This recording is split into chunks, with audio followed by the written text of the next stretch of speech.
جب تمہارے پروردگار نے فرشتوں سے کہا کہ میں مٹی سے انسان بنانے والا ہوں، جب میں اس کو درست کر لوں اور اس میں اپنی روح پھونک دوں تو اس کے آگے سجدے میں گر پڑنا، سو تمام فرشتوں نے سجدہ کیا مگر ابلیس کہ وہ اکڑ بیٹھا اور کافروں میں ہو گیا۔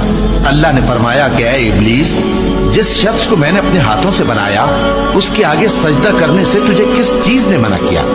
کیا تو غرور میں آ گیا یا اونچے درجے والوں میں تھا؟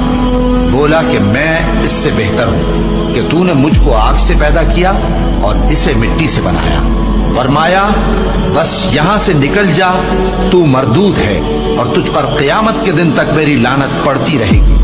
کہنے لگا کہ میرے پروردگار، اچھا تو مجھے اس روز تک کہ لوگ اٹھائے جائیں مہلت دے۔ فرمایا کہ تجھ کو مہلت دی جاتی ہے اس روز تک جس کا وقت مقرر ہے۔ کہنے لگا کہ مجھے تیری عزت کی قسم، میں ان سب کو بہکاتا رہوں گا سوائے ان کے جو تیرے چنے ہوئے بندے ہیں۔ فرمایا ٹھیک ہے، اور میں ٹھیک ہی کہتا ہوں کہ میں تجھ سے اور جو ان میں سے تیری پیروی کریں گے سب سے جہنم کو بھر دوں گا۔ اے پیغمبر، کہہ دو کہ میں تم سے اس کا صلہ نہیں مانگتا اور نہ میں بناوٹ کرنے والوں میں ہوں۔ یہ قرآن تو اہل عالم کے لیے نصیحت ہے اور تم کو اس کا حال کچھ وقت کے بعد معلوم ہو جائے۔